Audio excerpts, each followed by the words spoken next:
नमस्कार, मैं हूं आलोक मेहता। एडिटर्स डायरी में चर्चा एक नए अध्याय की, भारत में जिस तरह से गैर कांग्रेसी प्रधानमंत्री कौन हुए और प्रधानमंत्री जब हुए इस समय गैर कांग्रेसी प्रधानमंत्री हैं, उन्होंने इतने साल 8 साल पूरे कर लिए। तो आप कहेंगे कि क्या ये ऐसा पहली बार हुआ है? निश्चित रूप से गैर कांग्रेसी प्रधानमंत्रियों में, चूँकि मैं लगातार 71 से देखता रहा हूँ, अब ठीक है कांग्रेस के प्रधानमंत्रियों के नाम नहीं गिना रहा, मैं बता रहा हूँ। मोरारजी देसाई जब बने इंदिरा गांधी की बड़ी पराजय के बाद 77 में, कहने को कांग्रेसी थे लेकिन जनता पार्टी ने उनको चुन करके बनाया था। और उसके बाद यदि कहें कि कभी जनता पार्टी के अध्यक्ष रहे चंद्रशेखर भी प्रधानमंत्री बने, और उसके बाद आप देखें कि एच.डी. देवगौड़ा प्रधानमंत्री बने, इंद्र कुमार गुजराल बने। लेकिन भारत के लोकतांत्रिक इतिहास में, और फिर अटल बिहारी वाजपेयी भी भारतीय जनता पार्टी के बने, ये सब गैर कांग्रेसी प्रधानमंत्री थे। लेकिन उन्होंने किसी ने भी कहना चाहिए कि कुछ ने तो 5 वर्ष क्या कुछ महीने ही पूरे किए, चंद्रशेखर जैसे जो बड़े दिग्गज नेता थे, और एच.डी. देवगौड़ा बड़े पुराने नेता रहे, आज भी वो सक्रिय हैं। इंद्र कुमार गुजराल बहुत अच्छे माने जाते थे लेकिन वो भी कुछ ही महीने रह पाए। अटल बिहारी वाजपेयी है जो 5 साल रहे। और इसलिए ये जो 8 साल पूरे हुए हैं प्रधानमंत्री नरेंद्र मोदी के, मैं इसलिए लोकतांत्रिक दृष्टि से एक महत्वपूर्ण अध्याय इसको मानता हूँ।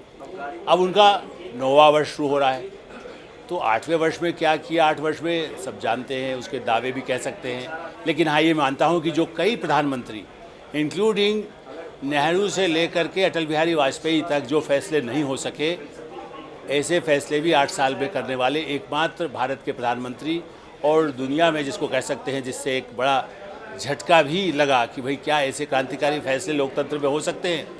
जैसे कश्मीर में 370 को ख़त्म करना, नोटबंदी तो चलिए पहले भी कुछ इस तरह की स्थितियाँ आई, बदले गए नहीं बदले गए, लेकिन वो भी क्या था, जीएसटी यदि लागू किया गया तो आर्थिक था।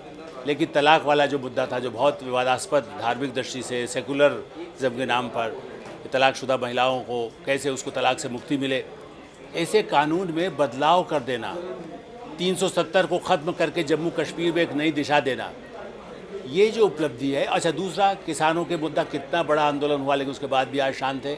किसान किस तरह से प्रगति किया, बैंकों में उनका यदि पैसा सही जा रहा है, इस पर अलग अलग विवाद हो सकते हैं, राज्य सरकारें पार्टियां कुछ अलग कह सकती हैं। लेकिन यदि ऐसा नहीं होता तो 8 वर्ष कैसे पूरे करते हैं? तो 2 साल में, 6 साल में, 1 साल में चले जाते हैं प्रधानमंत्री तो कई बार। तो यहाँ तो महीनों महीनों में चले गए, कोई समर्थन देने वाला नहीं है। और पहली बार ये भी है कि गैर कांग्रेसी होते हुए अपने बल पर बनी हुई सरकार होने से, बहुमत की सरकार होने से, राष्ट्रीय स्तर पर उनको महत्व मिला। जो योजनाएं चाहे वो मकान की बनाई गई हो, आयुष्मान भारत की बनाई गई हो, उसके दावे तो वो करते हैं। मैं इसलिए उनकी चर्चा ज़्यादा नहीं करना चाहता। जो हो चुका है वो बड़ी महत्वपूर्ण उपलब्धियाँ हैं, उसको कम नहीं आंकी जानी चाहिए। रोज़गार, महंगाई आज भी मुद्दा है, लेकिन वो मुद्दा तो इंदिरा गांधी के समय से, मैं तो 70 से यदि काम कर रहा हूँ, तो उनके खुद के भाषण में इससे अधिक आपको बातें सुनने को मिलेंगी जो खुद प्रधानमंत्री थे। इसलिए हम उस पर ही, वो मुद्दे भी हैं जो ज़रूर रहेंगे, आगे भी रहेंगे और रहना भी चाहिए। किसी भी देश में, ब्रिटेन अमेरिका में भी रोज़गार मुद्दा होता है, बेरोज़गारी मुद्दा होता है। कहीं ना कहीं ऐसे जो हिस्पैनिक हैं या उन लोगों को उनकी समस्याएँ, तो अमेरिका में जो अश्वेत हैं उनकी भी समस्याएँ हैं। लेकिन भारत में जिस ढंग से परिवर्तन हुए हैं, गाँव में बदलाव, बिजली के उसमें, स्वच्छता अभियान, जो शहर सबसे गंदे माने जाते थे वो शहर सबसे सर्वश्रेष्ठ भारत के नगर हो गए, एक मिसाल बन गए। धार्मिक बातें, अयोध्या का मामला अदालत की वजह से निपटा, इसलिए उसका श्रेय बीजेपी ले न ले, हम उस पर नहीं जा रहे।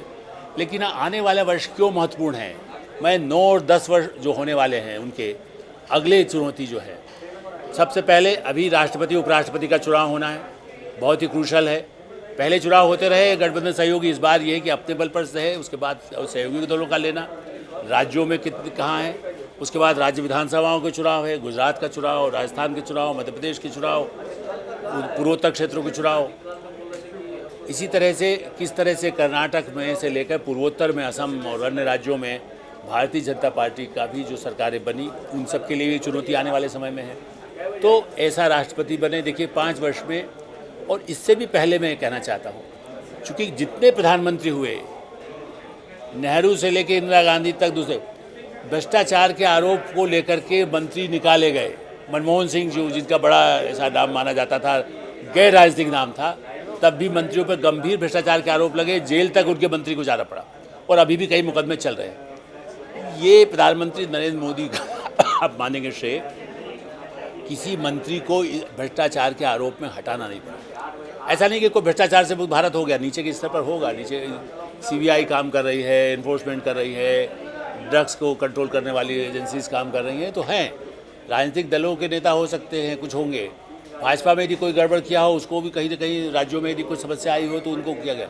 लेकिन केंद्रीय मंत्रिमंडल में जैसा मैंने कहा कि बड़े बड़े मामले, फिरोज गांधी तक जो दामाद थे, जो इंदिरा गांधी के पति थे, उनके मामले उठाने के बाद वित्त मंत्रियों को हटाना पड़ा। कई समस्याएं आई जो बड़े क्लोज माने जाते थे। लेकिन इस सरकार में परिवर्तन हुए, मंत्रियों के विभाग भी बदले, चूँकि 2 कार्यकाल एक तरह से चल रहा है, उस दृष्टि से मंत्रियों पर भ्रष्टाचार के आरोप नहीं आए। कोई गंभीर आरोप केंद्र पर उस तरह का नहीं सके। जिस तरह से बड़े बड़े क्षेत्रों में यदि राफेल की खरीदी हुई तो उस पर मुद्दा उठा, लेकिन कोई सबूत नहीं जारी हो सके।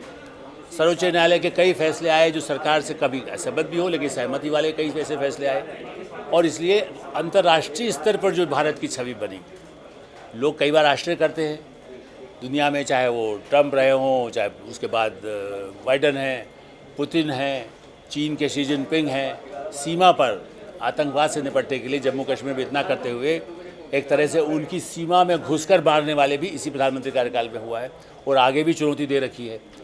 संबंधों को सामान्य रखते हुए व्यापार, आज भी आर्थिक संबंध, कोरोना से निपटने के जो दुनिया ने जिसको मान लिया, और आगे भी अभी जो वायदा करके आए, तो इसलिए मुझे लगता है कि ये तारीफ की बात नहीं है, ये है कि भारत के लोकतंत्र की मजबूती की निशानी है प्रधानमंत्री। क्योंकि लीडरशिप को ही आप कहेंगे ना, जो गड़बड़ होती है तो लीडरशिप कहा जाता है। राष्ट्रपति बने, पूर्व राष्ट्रपतियों के कभी कभी बीच में कई बार कभी कोई ऐसे अवसर आए हैं। मैंने तो जेल सिंह के समय में मैंने लिखा, जब मैंने सरकार कांग्रेस की थी और प्रधानमंत्री राष्ट्रपति सचिवालय में कोई ऐसा व्यक्ति आकर जिसका वसा में अदालत में मामला चल रहा है, जिन पर आतंकवाद या तस्करी के गंभीर आरोप थे, वो जाके वहाँ ठहर गया था। ऐसी स्टोरी हमने की, लेकिन राष्ट्रपति का कोई विवाद सामने नहीं आया, उपराष्ट्रपति के विवाद सामने नहीं आए। संसद में हंगामा हुआ है।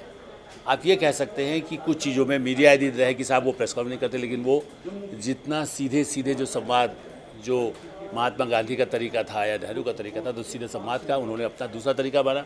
हम लोगों को हो सकता है कि उन्होंने इंटरव्यू हम लोगों को दिया, किसको दिया नहीं दिया, लेकिन वो एक जीते सीधे जनता से संवाद करने की शक्ति, ये एक लोकतंत्र का एक नया जो पूरा अध्याय शुरू हुआ है। इसलिए मैं मानता हूँ कि आने वाला समय कम चुनौतीपूर्ण नहीं है। प्रतिपक्ष को कमज़ोर नहीं मानना और हर चुनाव को या जनता के बीच जाने को एक चुनौती के रूप में, युद्ध के रूप में मानना, इन प्रधानमंत्री ने अपनी पार्टी को भी ऐसा सिखाया है।